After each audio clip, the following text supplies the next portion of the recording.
Hello and welcome.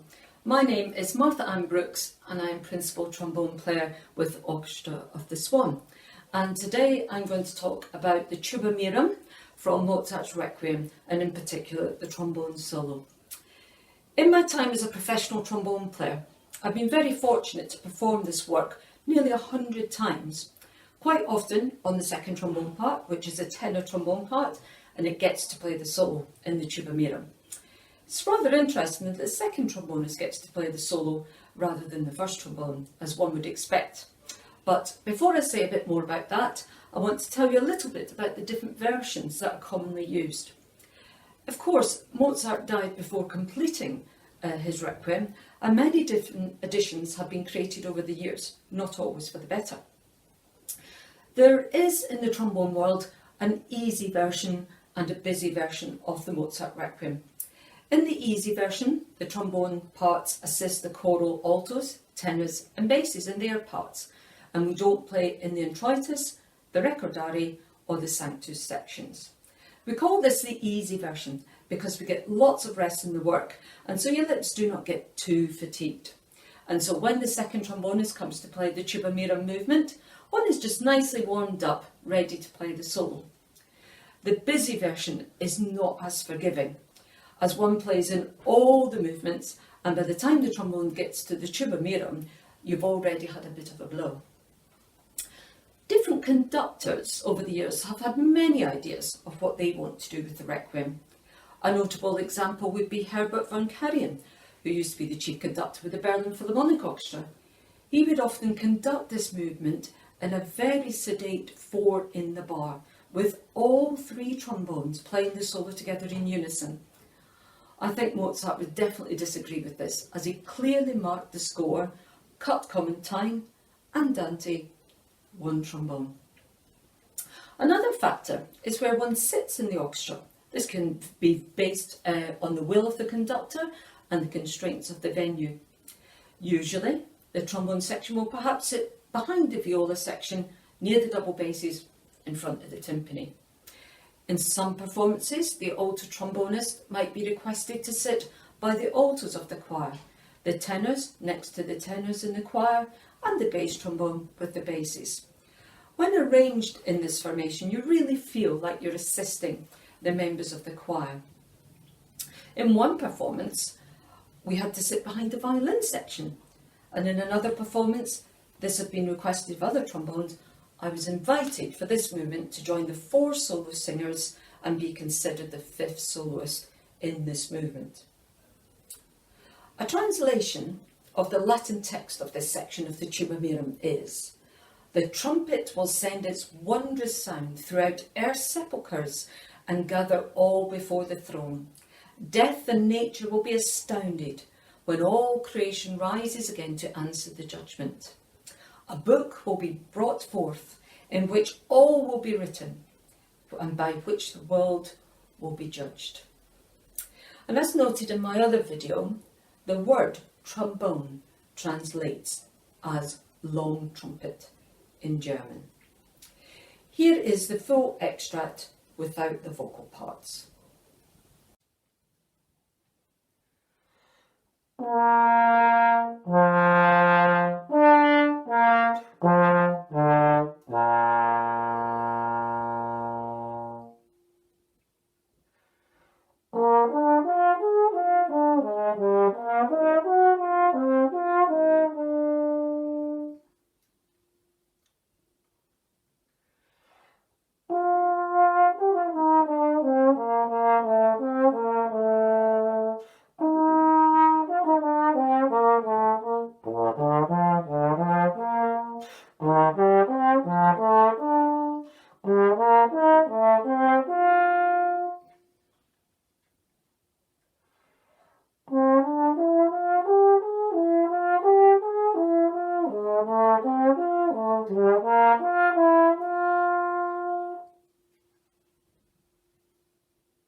about the first 7 notes being a bit like a fanfare.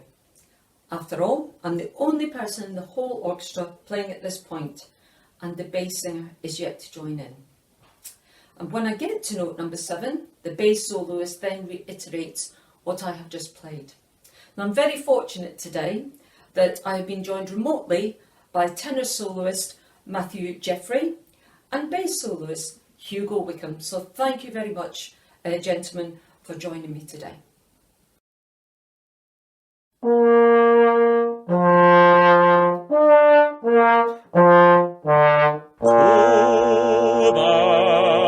Mirum spargent so.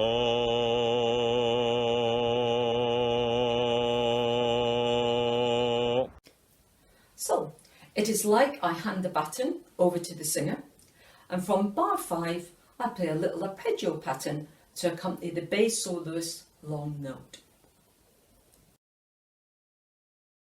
Sonum.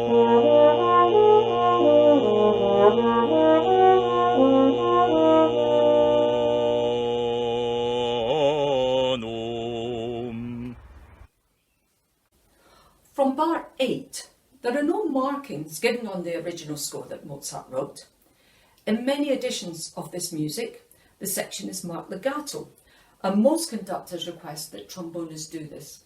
And when trombone players audition for orchestral jobs, they would probably expect the candidate to play it in this manner. Mozart did not mark it legato, but I think it complements what the vocal soloist is singing at that point. Let us listen to what that section sounds like.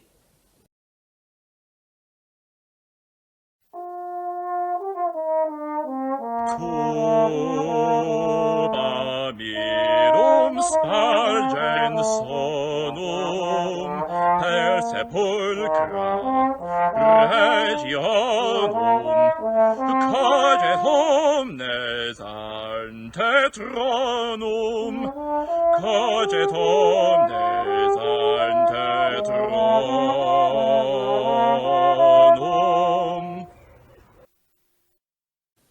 It is not an obbligato, but I'm still accompanying the singer.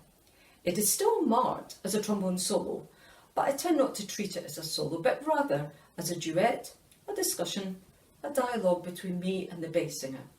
I'm not competing with this solo, merely enhancing it, I hope. The bass singer then hands the baton over to the tenor, and Mozart gives the trombonist 5 bars rest. Then again, the trombone part enhances what the singer is doing. I do not want to detract from what they are singing. This section is not as florid as in the previous section, and definitely not like a solo part. Listen out for the forte piano at the start of the long D in bar 29, when one attacks the note loudly and then immediately drops to quiet. This is one of the very few markings that Mozart does indicate in this part. And then a 4-note motif to end the section, and the movement continues with solos for the alto and soprano vocalists.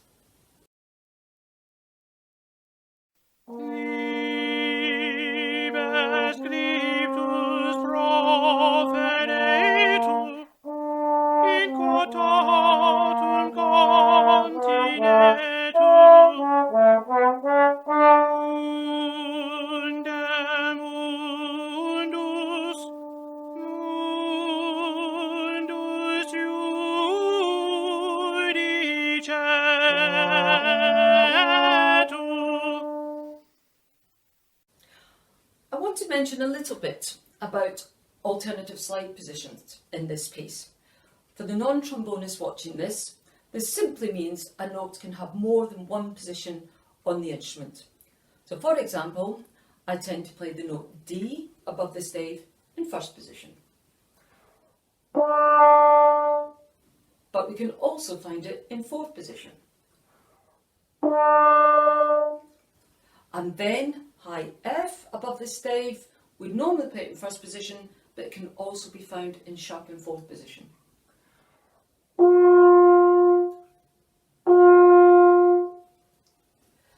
I use these alternative positions in bars 8, 10 and 15. And throughout the Tuba Mirum, these alternative positions allows the trombone player to play with greater fluidity and achieve a more graceful solo. I believe this creates a better balance with the singer's part as they also move effortlessly through the passage.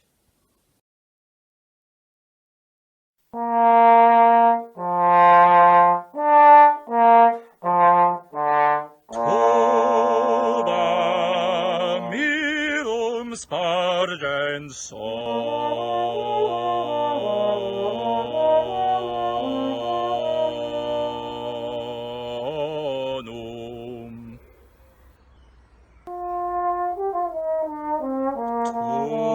Tuba Mirum spargens sonum per sepulchra regionum cadet omnes ante tronum cadet omnes ante tronum nostus pebis et natura cum resurget creatura iudicat in responsura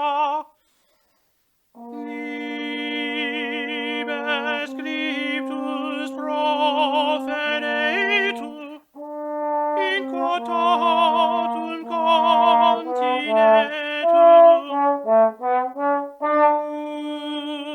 undem